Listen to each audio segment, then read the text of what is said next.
जैसे मस्तिकिल साहब भी ने जब ये लफ्ज दोहराए ना, तो वो एक कपिंग टाइप चीज ना उन्होंने भी की, तो उनको समझ थी कि ये जो उन्होंने ख्वाजा साहब को चीज कही कि वो होती कैसे है। महंगाई के बायस 40 लाख तलबा प्राइवेट स्कूल छोड़ गए हैं। 40 लाख। मैंने मीशत के बारे में कहा कि कि मीशत का पहिया हमारा चौरस है। तो मैं एजुकेशन की हद तक भी कह रहा हूं कि हमने कभी पहिया बनाया ही नहीं, वो भी चौरस है, वो हिल तो नहीं रहा, वो वहीं फंसा हुआ है। इस शो का मकसद ही सिर्फ एक है कि हम कहते हैं कि आपने गैर मजहबी होने के सर्टिफिकेट नहीं बांटने, आपने गैर मुहिब्बे वतन होने के सर्टिफिकेट नहीं बांटने। कोई भी है, वो इस्टेब्लिशमेंट है, वो पॉलिटिकल पार्टी है, वो कोई प्रेशर ग्रुप है, वो कोई इनफरादी शख्स है, शख्सियत है, जो भी लोकल गवर्नमेंट के खिलाफ है वो मुल्क दुश्मन है। सर बिल्कुल ठीक है। अस्सलाम वालेकुम, मुस्बत शो में बहुत बहुत खुश आमदीद। मैं हूं असद निज़ामी, मेरे साथ हैं Ali Aftab show. Please like और शेयर करें, चैनल को सब्सक्राइब कीजिएगा। सर कैसे हैं? सर आपको पता है कि जब मौसम होता है ना अंडर 40, तो सर आपका भाई फील करता है अंडर 27। वाह। क्योंकि अंडर 27 में आपको पता है कि फीलिंग ये होती है कि आज की रात मैं नहीं जाने दूंगा, कल चाहे जो मर्जी हो जाए मेरे साथ। उफ, सर बहुत डीप बात कर दी आपने। मैं बताता जो दर्जे हरारत की बात कर रहे थे ना आप, सर एज की बात नहीं कर रहे थे।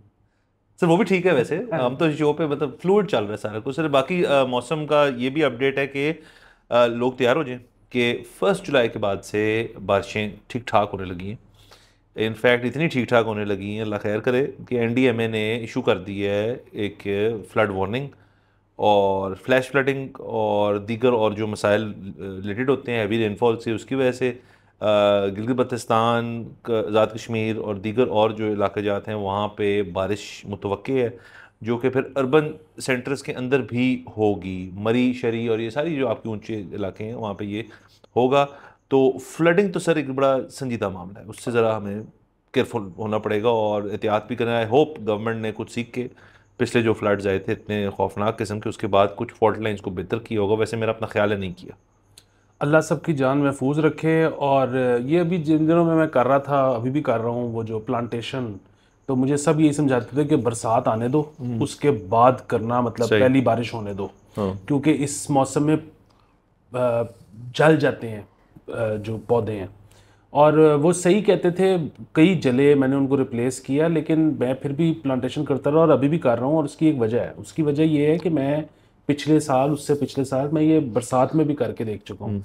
सो फ्लड, वो जो बारिश इतनी ज़्यादा हो जाती है कि पौधे बह जाते हैं, तो वो भी तो एक प्रॉब्लम है ना। यस। सो ये है कि अगर आप किसी तरह जून के अंदर करो प्लांटेशन, और उनका आप ख्याल रखो कि दिन में 2 दफ़ा तो किसी तरह रूट पानी दे स्ट्रांग हो दो, जाएंगे। रूट स्ट्रांग हो जाएगी, फिर वो बारिश विद स्टैंड कर जाएंगी। वाह वाह वाह सर, बिल्कुल बेहतरीन है। बाकी सर आगे चलते हैं। ये तो ज़ाहिर एक डेवलपिंग किस्म की चीज़ है कि तो अल्लाह करे जैसे आपने कहा कि सबकी जान जो है महफूज रहे। तो बाकी सर आगे चलते हैं, ज़रा पार्लियामेंट जाना पड़ेगा सर थोड़ी देर के लिए। मुझे पता है माइंड करते हैं, आपका दिल नहीं करता जाने के, लेकिन जाना पड़ेगा।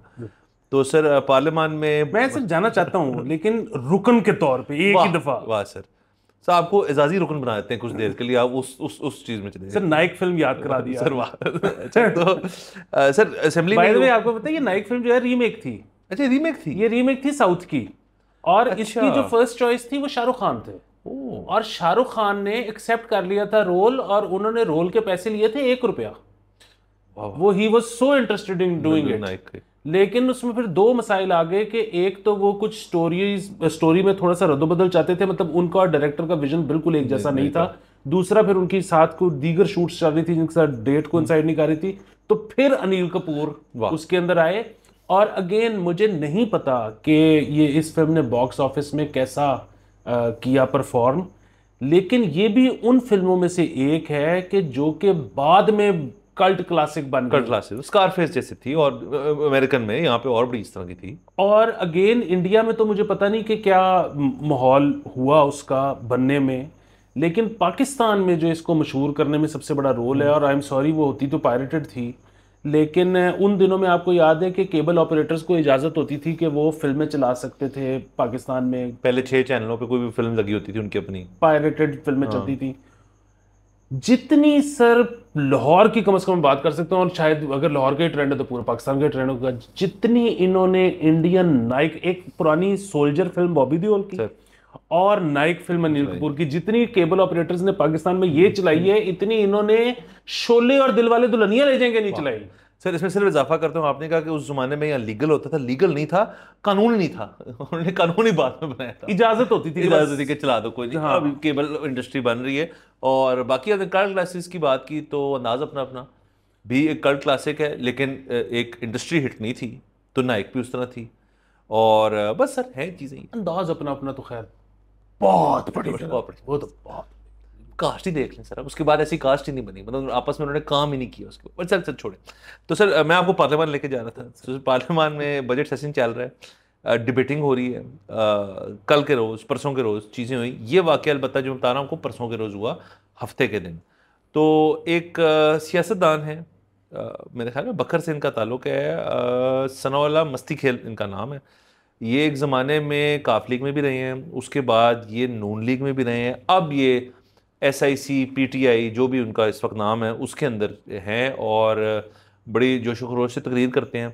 ख्वाजा आसिफ साहब से मुखातिब थे वो, और उन्होंने उनको कुछ लफ्ज़ दोहराए जो कि हमें नहीं दोहराने चाहिए, बट उन्होंने बेसिकली, मैं इस तरह कह देता हूँ कि उन्होंने कहा कि हम तो वोट लेकर आए हैं, आप तो TC करके आए।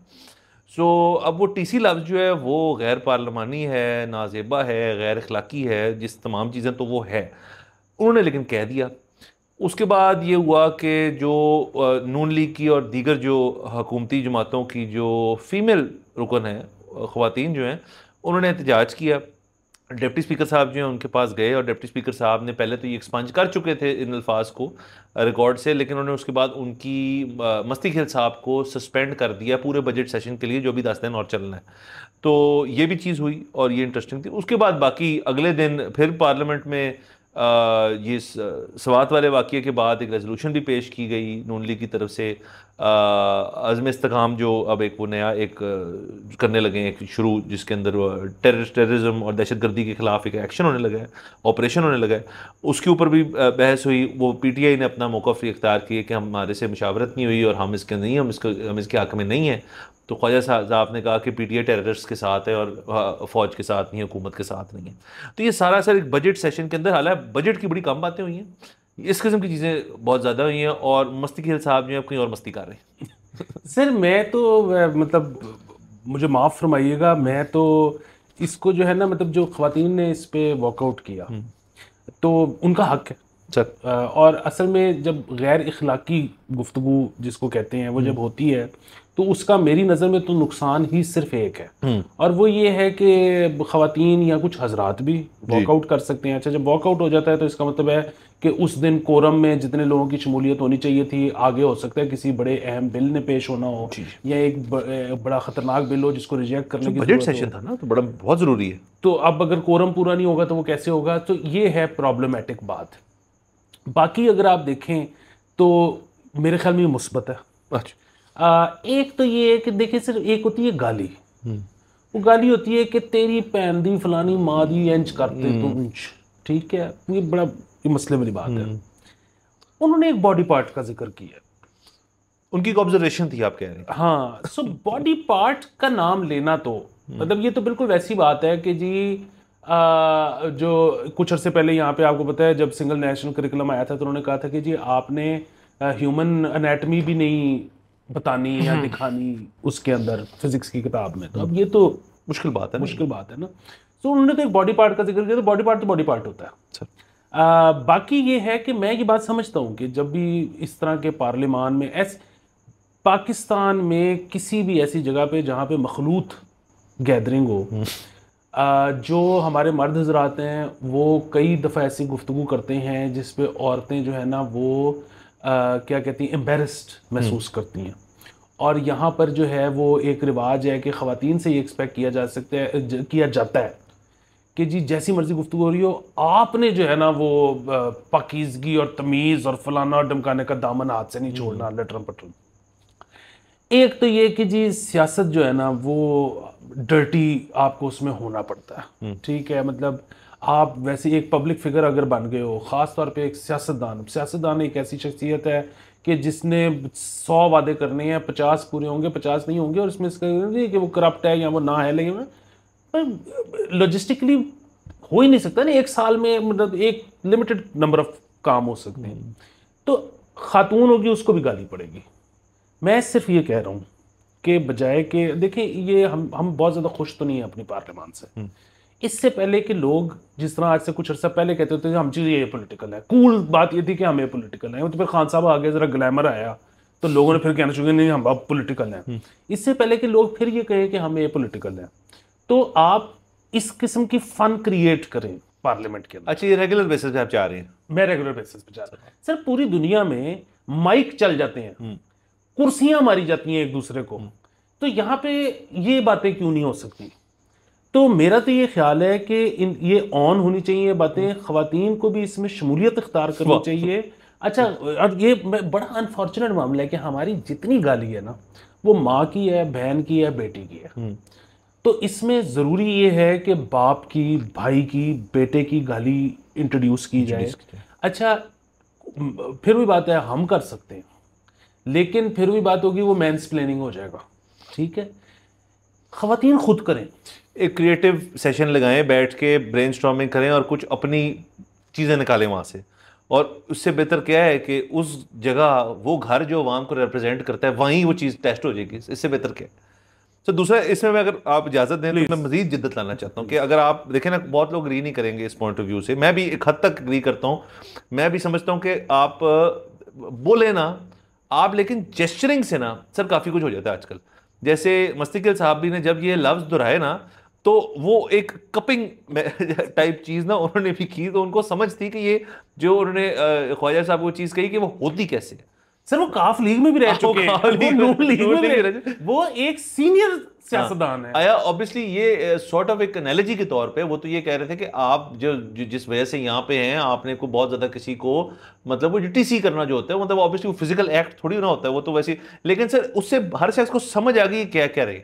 तो अगर आपने पार्लियामेंट में करना है तो इस चीज़ की कम से कम इजाज़त हो जाए कि आप ना साइंस बना लें, मुख्तलिफ जो चीज़ें हैं, जो गालियाँ शालियाँ देनी होती हैं आपने, और वो बड़े यूनिक हो सकते हैं, वो यूनिक टू पाकिस्तान हो सकते हैं। और देखें ना, फिर वो आवाम के अंदर भी आएंगे, आहिस्ता आहिस्ता हम भी उनको सीखेंगे, हम भी एक दूसरे के साथ उस तरह बात कर लेंगे।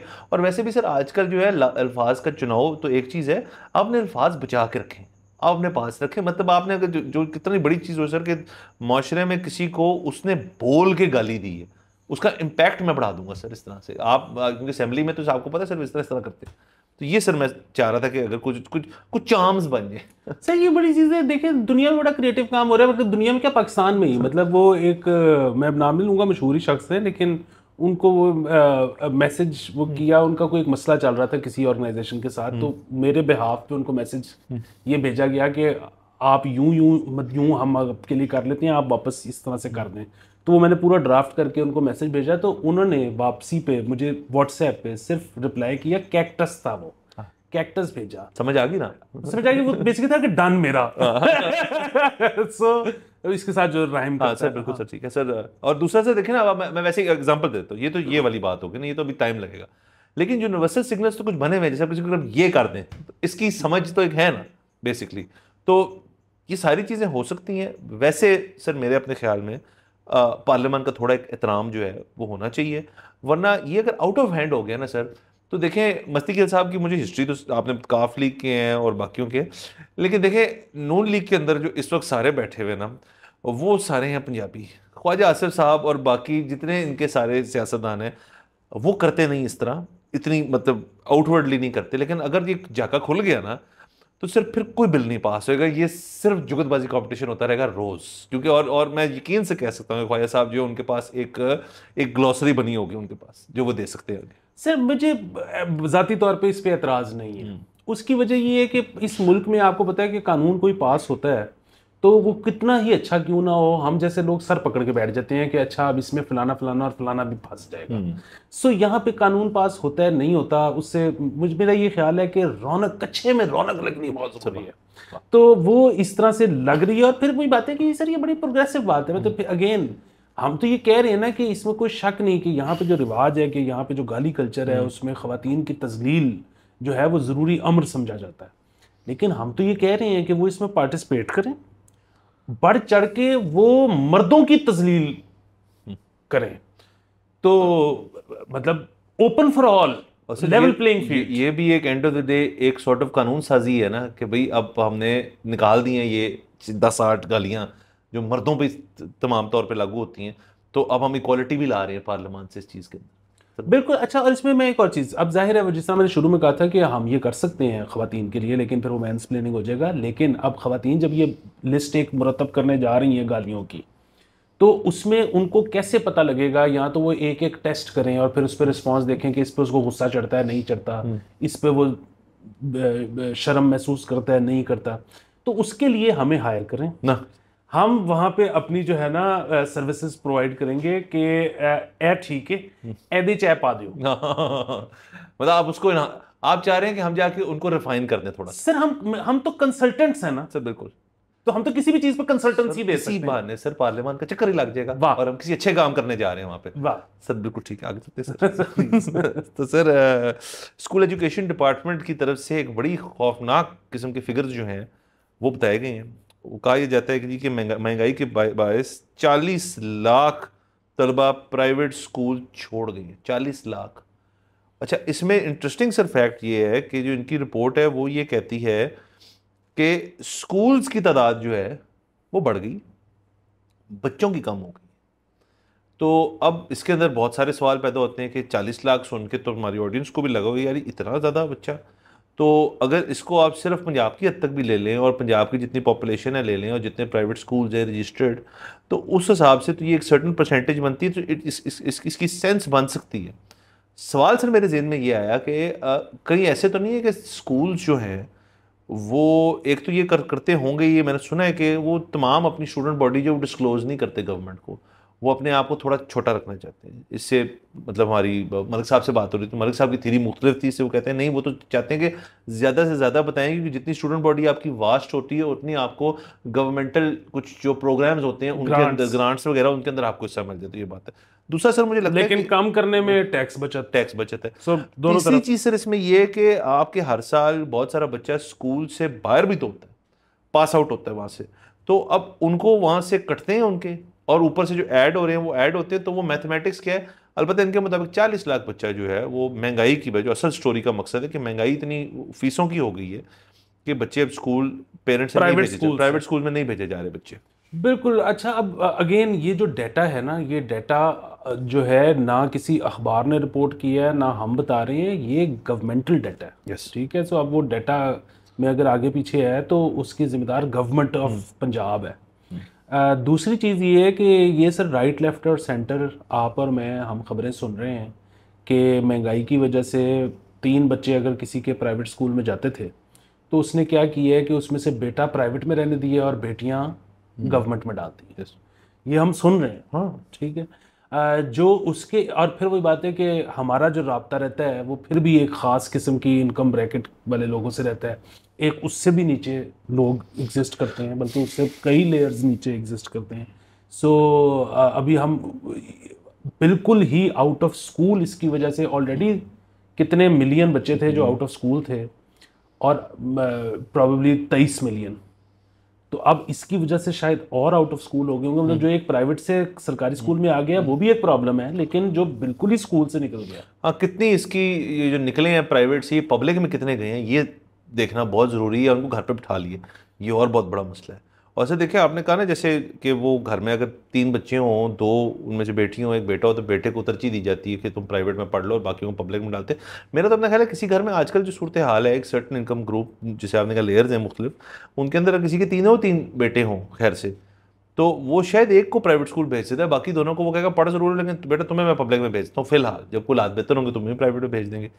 तो ये सर मसले हैं जिसमें स्पार्क नजर आता है कि ये थोड़ा सा पढ़ने वाला है। हाँ फेवरेटिज्म टाइप चीज को करके भेजते होंगे। तो अच्छा बाकी सर पता है ये जो लड़कियों वाला है ना, मैं एक इसमें बात करना चाहता हूँ बस दिल से, मतलब इसका ना ये बात ठीक है गलत है मुझे नहीं पता। वो ये है कि हमारे यहाँ पे आपको पता है बच्चियों पे कॉम्प्रोमाइज़ किया जाता है, और उसकी जो वजह है ना वो ये है कि जी वो लड़कियों ने तो शादी होके चले जाना होता है, उनका तो फिर वो वाला घर होता है, तो जो लड़के हैं वो माँ बाप का ख्याल रखते हैं टाइप सीन।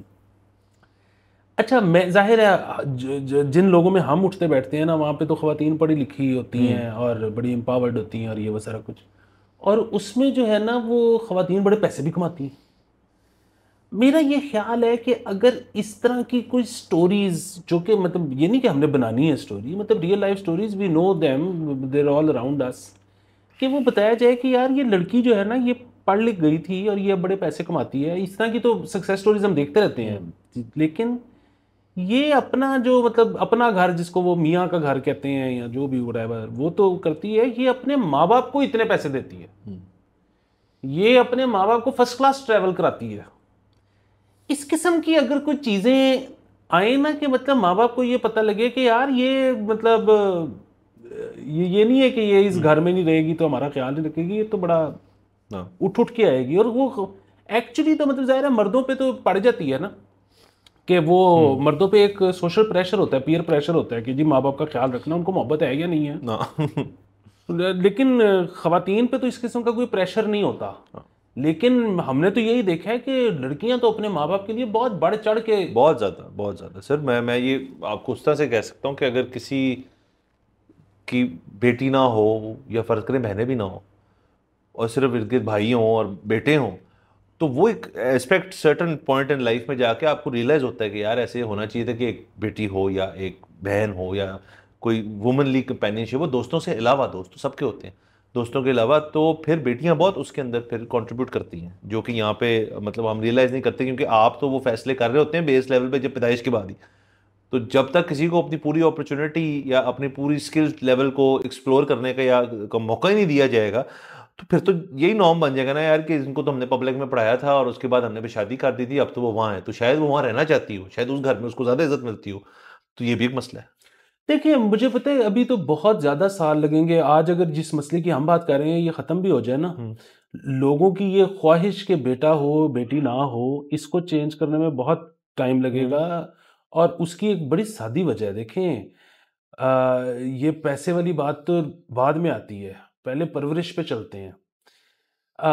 इसमें कोई शक नहीं कि लड़के ज़्यादा हरास होते हैं, बच्चे बच्चियों की बनिस्बत, उसकी वजह है कि उनका एक्सपोजर ज़्यादा होता है तो हरास भी ज़्यादा होते हैं। लेकिन वो जो है ना कि उनके साथ एक स्टिग्मा उस तरह से अटैच नहीं है, उनकी लाइफ चाहे ट्रोमेटिक हो जाए आगे जाके अपनी ज़ाती ज़िंदगी, लेकिन स्टिग्मा सोसाइटल एक उस तरह से नहीं है, बच्चियों के साथ है। ठीक है, अब ये इसको ठीक होने में कितना अरसा लगेगा, मतलब सबसे पहले तो स्टिग्मा जाने में कितना अरसा लगेगा, फिर उसके बाद ऐसी सोसाइटी बनाने में कितना अरसा लगेगा कि जहाँ पे बच्चे रहस ना होते हों। ये एक मतलब बड़ा टाइम टेकिंग वो सारा कुछ है। लेकिन मैं सिर्फ ये कह रहा हूँ कि ये जो कम से कम एक चीज है ना, कि जी बच्चियां जब अगर पढ़ जाएंगी कमा जाएंगी, मतलब कमाएंगी, तो वो तो फिर अपने मियाँ के लिए कमाएंगी, वो माँ बाप के लिए क्यों कमाएंगी। ये बात तो इतनी गलत है, ये भी क्योंकि से गलत है। ये भी से गलत है, क्योंकि जिन लड़कियों को मैं जानता हूं जो कमाती खाती हैं, वो अपने मियाँ के साथ रहते हुए भी अपने माँ बाप का ख्याल रखती हैं। हाँ, और सर देखें और आजकल, फाइनेंशियली, हाँ अगर नॉट तो जस्ट देखें ना, इमोशनली। आपके देखें ना सर, पाकिस्तान के अंदर नहीं, आप यूके चले जाएं, यूके अब एक जो था आज से 10-15 साल पहले उसके बनस्बत गरीब मुल्क हो चुका है। अमेरिका के अंदर कोविड शोविड आया, चलो उन्होंने रिकवर कर लिया। बहुत सारे ममालिक में अब सिंगल इनकम हाउस होल्ड नहीं चल सकता, ड्यूल इनकम हाउस होल्ड चलता है, आपको ये करना पड़ता है। तो मतलब हमारी सोसाइटी में ज़ाहिर है ऐसे कम है, बट जो हैं भी ड्यूल इनकम हाउस होल्ड्स, उनके अंदर जब आपकी दोनों की आ रही है इनकम, तो मियाँ का तो एक सिस्टमेटिक ट्रेनिंग हुई हुई है ना, एक सिस्टम में फीड हुआ हुआ है कि भाई घर के बिल, बिजली के बिल, ये वो, अब वो ऑलरेडी पे कर रहा है और आपका चल रहा है, तो एडिशनल इनकम जो आती है, मियाँ जो होता है वो यूजली कहता है यार कि चलो यार तुम कमा रही हो, तुम इंडिपेंडेंट हो, ठीक है। अब वो कहाँ खर्चे, अगर तमाम चीज़ें मियाँ ने सेटल की हुई हैं तो वो कहाँ खर्चे, वो उधर खर्चे। हाँ, अगर ये मसला हो कि जी फीस नहीं पूरी हो रही किसी महीने, तो फिर आप कंट्रीब्यूट कर दो, जी बिजली का बिल साहब बहुत ज़्यादा आ गया, अच्छा फिर आप कंट्रीब्यूट कर दो। बट अगर आप उसको ईयरली बेसिस पे देखो तो शायद सेविंग ज़्यादा होती है खवातीन की, मैं ये कह रहा हूँ। तो फिर वो ऑब्वियसली अपने पेरेंट्स, भाई बहन, बच्चों पे उनको ज़रा ज़्यादा तो होगा खर्चने का। और वैसे भी सर ये यही कहा जाता है कि मियाँ की जो इनकम होती है वो दोनों की होती है, बीवी की इनकम जो होती है वो बीवी की होती है। हाँ, तो ये तो एक बना हुआ है ना, अनसेट सा रूल है।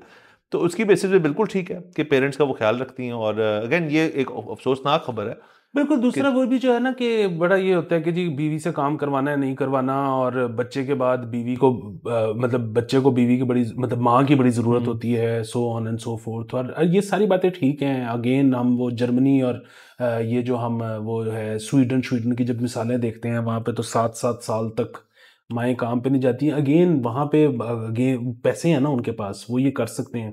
हमें तो यहाँ पे ज़रूरत है कि सब लोग काम करें। मतलब बांग्लादेश और पाकिस्तान का जब मुवाजना होता है और ये बात की जाती है कि जी बांग्लादेश देखें इतने सालों में इतने आगे निकल गया, उनकी वर्कफोर्स फीमेल वर्कफोर्स बहुत ज्यादा है सर। वो उसी की वजह से तो फर्क पड़ा है ना, जी। वरना और क्या है, वरना अभी भी बांग्लादेश में कोई बहुत अच्छे हालात काम करने के लिए तो नहीं है। मतलब वहाँ पे अभी तक जो बेसिक सैलरीज हैं वो नहीं मिल रही, वहाँ पे अभी तक फैक्ट्रियाँ गिर रही हैं, उनके हालात इतने ख़राब हैं, वो सारा कुछ। लेकिन मैक्रो अगर आप देखें तो उसमें वो फीमेल वर्कफोर्स इंजेक्शन जो है वो बहुत कंट्रीब्यूटिंग फैक्टर उनकी इकोनॉमी का। हाँ। अच्छा, दूसरा जो है ना मेरा वो जो ख्याल है, अब जाहिर है बच्चा एक अलग मैटर है, उस पर हम किसी दिन फिर डिस्कशन करेंगे, किसी एक्सपर्ट को भी बुला लेंगे, अब उस पर बात नहीं कर रहे। लेकिन वो जो है ना कि अगर बच्चे को इक्वेशन में से माइनस कर दें तो फिर ये है कि जी बीवी को काम करना चाहिए या नहीं करना चाहिए। उसमें मेरे ख्याल में तो बड़ा वो सादा सा है कि जी वो आपका आई एम श्योर, मतलब एक तो जाहिर है बुनियादी बात ये है कि अगर वो काम करना चाहती है तो बात ही खत्म हो गई, बस वो चाहती है तो बस। अगर मोटिवेशन चाहती है तो आपको करना चाहिए, फिर तो बात ही खत्म हो गई, फिर डिबेट ही नहीं है कि वो 5,000 कमाती है या 5 लाख कमाती है, फिर तो करना है। लेकिन अगर वो नहीं भी है उस तरह से, बुनियादी बात ये है कि आपके जो हाउस होल्ड के काम हैं वो आप किसी से करवाते हो, या अगर बेगम खुद भी करती है तो उसके एक पैसे हैं ना। मतलब वो ये है कि आपका जो एक खानसामा कितने में आता है, ठीक है, आपका एक बर्तन धोने के लिए या कपड़े धोने के लिए कोई शख्स है वो कितने पैसे लेगा, तो वो महीने में ये कर देगा। सो अगर आपकी बेगम उससे ज्यादा कमा सकती है तो फिर वो काम क्यों कर रही है? फिर उसके लिए मतलब आप बेसिकली, मैं से भी ये कह रहा हूं कि वो काम करे जिसमें वो ज्यादा पैसे कमा सकती है, और आप एम्प्लॉयमेंट जनरेट करो कि आप खानसामा रख लो, आप कपड़े धोने के लिए को रख, आप बेसिकली एम्प्लॉयमेंट जनरेट कर रहे हो। सर जनरेट कर रहे हो, बहुत चीज़ है। दूसरा सर मुझे एक और चीज़ से बड़ा मसला है जो कि यहाँ पे बड़ी ज्यादती हो जाती है, अमूमन खवातीन के साथ ही होती है कि देखिए जब एक मर्द डॉक्टर बनने निकलता है ना तो वो MBBS कर लेता है, उसके बाद वो अपनी स्पेशलाइजेशन हाउस जॉब वगैरह करके वो डॉक्टर बनने की बाकायदा कोशिश होती है, बन भी जाता है। खवातीन की हद तक बहुत दफ़ा ये होता है कि MBBS कर ले, चलो शादी कर लो।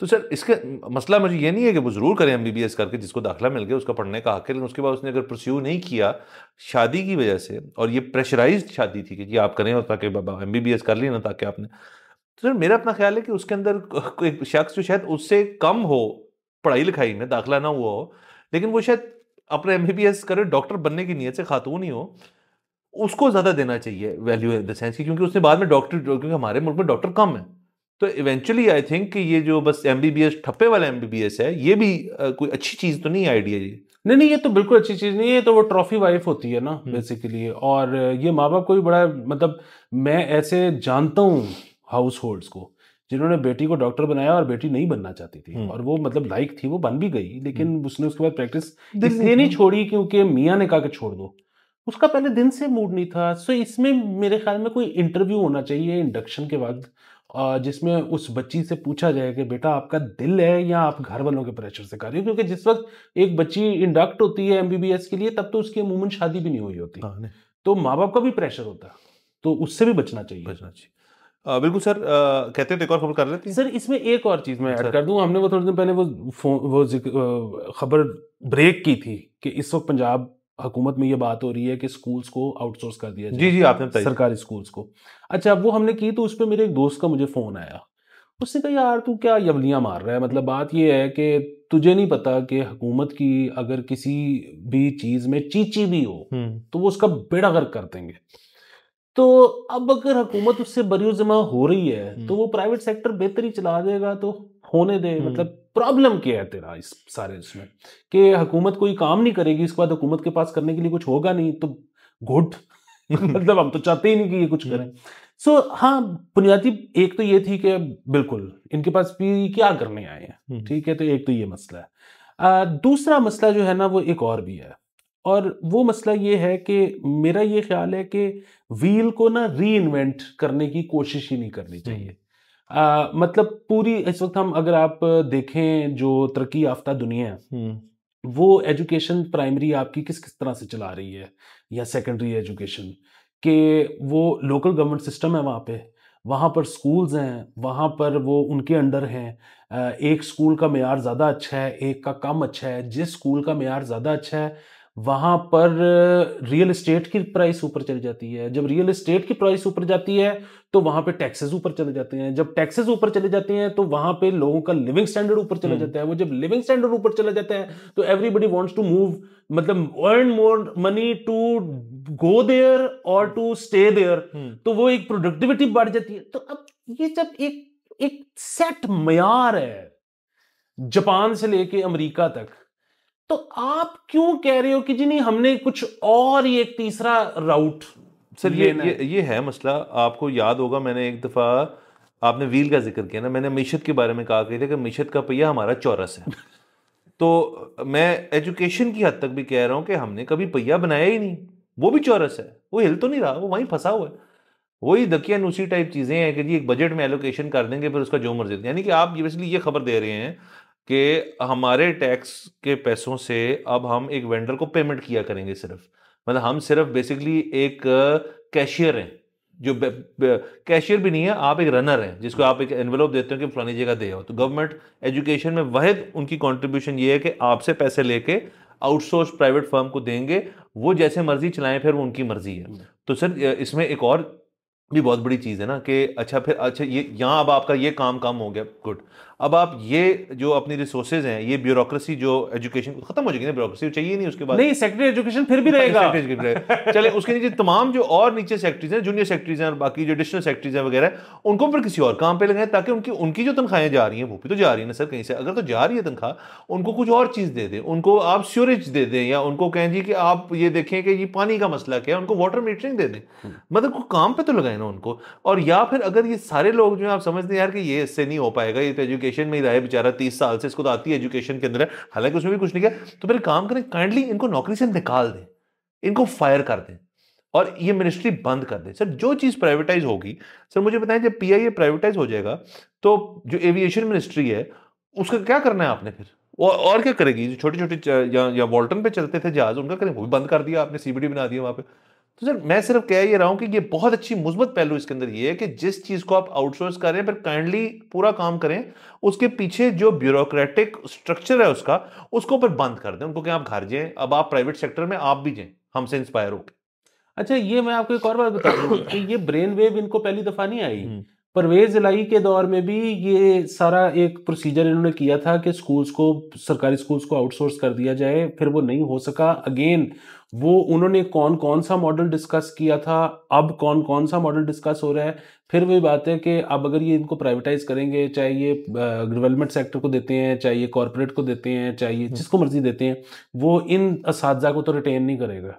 ठीक है, वो तो अपने असातिज़ा लेके आएंगे या इनमें से कुछ को करेंगे बाकी निकालेंगे। अच्छा, अब वो एक खबर छपेगी कि 5 लाख असातिज़ा जो है वो नौकरी से चले बिल्कुल ऐसे ही होगा। ठीक है, सो अब अगेन हमें प्रॉब्लम नहीं है, लेकिन इनका तो प्रॉब्लम है ना, इनकी तो वो कॉन्स्टिट्यूंसी है, वो 5 लाख वोटर है। सो ये करेंगे क्या, हमें वी डोंट नो। लेकिन एक बात, और ये कर पाएंगे नहीं कर पाएंगे वो भी हमें नहीं पता, लेकिन जिस तरह मैं कह, री इन्वेंट करने की कोशिश नहीं करनी चाहिए। एक चीज ना, हम हालांकि इस शो का मकसद ही सिर्फ एक है कि हम कहते हैं कि आपने गैर मजहबी होने के सर्टिफिकेट नहीं बांटने, आपने गैर मुहब्बे वतन होने के सर्टिफिकेट नहीं बांट, बेसिकली आपने किसी किस्म का सर्टिफिकेट नहीं बांटना। ये हालांकि इस शो का मकसद है। हाँ। लेकिन ना यहाँ पे मेरी रेड लाइन है सर कि कोई भी है, वो इस्टेब्लिशमेंट है, वो पॉलिटिकल पार्टी है, वो कोई प्रेशर ग्रुप है, वो कोई इनफरादी शख्स है, शख्सियत है, जो भी लोकल गवर्नमेंट के खिलाफ है वो मुल्क दुश्मन है। सर बिल्कुल ठीक कह रहे हैं सर। जो चीज़ और देखें ना, आपके पास तो एक ब्लैंक स्लेट है तकरीबन कि लोकल गवर्नमेंट आप अपनी मर्जी के अपने उस तरह से बना सकते हैं। हम तो ये कह नहीं रहे परफेक्ट लोकल गवर्नमेंट अभी से बनाए, हम तो कह रहे हैं बना दें, उसके अंदर भी मसले होंगे। इंडिया में लोकल गवर्नमेंट एक सिस्टम है, बेहतरीन चलता है, लेकिन उसके अंदर भी मसले हैं। बड़े बड़े प्रोग्राम बन चुके हैं इसके ऊपर। अभी एक हमने पंचायत जो इसको हम रिव्यू भी करेंगे आने वाले दिनों में, उसके अंदर बहुत इश्यूज भी हैं उनके सिस्टम के अंदर, बट एक चीज़ चल रही है, एक सिस्टम है, एक आपकी एक ऑल्टरनेटिव किस्म की एक सियासत भी चल रही है उसके अंदर, जो कि ज़्यादा पर्टिनेंट है बाय द वे। मतलब मुझे समझ नहीं आती यहाँ पे एमएनए साहब जो हैं वो क्यों दावा करते हैं कि जी मैं उस इलाके में जाके बनाऊंगा सड़क, उसका काम ही नहीं है। तो सर बहरहाल अब लोकल बॉडीज के ऊपर किसी दिन बैठ के लंबी बात भी कर लेंगे। ये बिल्कुल हम लंबी बात करेंगे। इससे पहले कि आप साइन ऑफ करें, मैं आपको वही जो आपने कहा कि हम पंचायत पे एक पूरा एपिसोड करेंगे पूरा। और मैं ये समझता हूं कि अगर आपने पाकिस्तान ठीक करना है तो आपको स्कूल के करिकुलम में पंचायत डालना पड़ेगा। वो भी डालें और सर वो फिल्म भी डालें जो आपने अमेज़न पे मुझे कही थी देखने को, जहाँ गांव के अंदर ही होते हैं लोकल बॉडीज के अंदर दारू शारू बंद कर देते हैं वो इसी एक्टर की फिल्म का नाम भूल गया, लेकिन वो भी डाले करिकुलम पूरी इसी की तरह। बहरहाल हमें इजाजत दीजिए, खुदा हाफिज।